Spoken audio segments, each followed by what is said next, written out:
ಕುಷ್ಟಗಿ ದೊಡ್ಡಿಹಾಳ ಗ್ರಾಮವು ಕಂದಾಯ ಹೋಬಳಿ ಗ್ರಾಮವಾದರೆ ಸುತ್ತಮುತ್ತಲಿನ 16 ಗ್ರಾಮಗಳಿಗೆ ಅನುಕೂಲವಾಗಲಿದೆ. ಈ ಹೋರಾಟಕ್ಕೆ ನನ್ನ ಸಂಪೂರ್ಣ ಸಹಕಾರ ಇದೆ ಎಂದು ಮಾಜಿ ಸಚಿವ ಅಮರೇಗೌಡ ಪಾಟೀಲ ಬಯ್ಯಾಪುರ ಅಭಿಪ್ರಾಯಪಟ್ಟರು.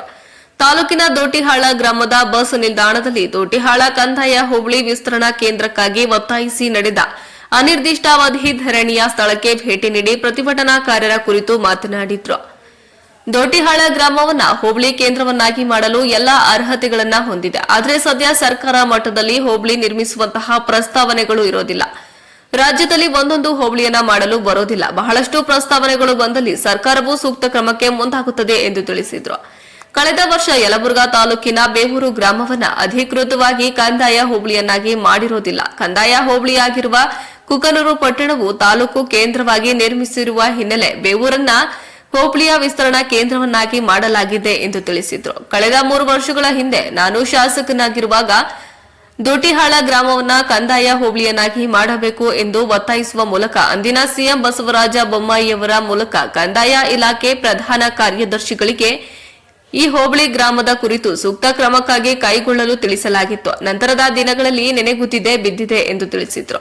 ಸದ್ಯ ನಿಮ್ಮ ಬೇಡಿಕೆಯಾದ ವಿಸ್ತರಣಾ ಕೇಂದ್ರದ ಮಾಹಿತಿಯನ್ನ ಕುಷ್ಟಗಿ ತಹಸೀಲ್ದಾರರು ಜಿಲ್ಲಾಧಿಕಾರಿಗೆ ವರದಿಯನ್ನ ಸಲ್ಲಿಸಲಾಗಿದ್ದು, ಹೋರಾಟ ಸಮಿತಿಯವರು ಜಿಲ್ಲಾಧಿಕಾರಿಗಳು ಸರ್ಕಾರಕ್ಕೆ ಕಳುಹಿಸಿರುವ ವರದಿಯನ್ನ ಪಡೆದುಕೊಂಡು ಸ್ಥಳೀಯ ಶಾಸಕ ದೊಡ್ಡನಗೌಡ ಪಾಟೀಲ ಹಾಗೂ ಕಾಡಾ ನಿಗಮದ ಅಧ್ಯಕ್ಷ ಹಸನಸಾಬ ದೊಡ್ಡಿಹಾಳ ಅವರ ಸಹಕಾರದೊಂದಿಗೆ ಕಂದಾಯ ಇಲಾಖೆಯ ಸಚಿವರು ಹಾಗೂ ಮುಖ್ಯಮಂತ್ರಿಗಳನ್ನ ಭೇಟಿ ಮಾಡುವ ಮೂಲಕ ವಿಸ್ತರಣಾ ಕೇಂದ್ರವನ್ನಾಗಿ ನಿರ್ಮಿಸಿಕೊಳ್ಳಲು ಮುಂದಾಗಬೇಕು ಎಂದು ತಿಳಿಸಿದರು.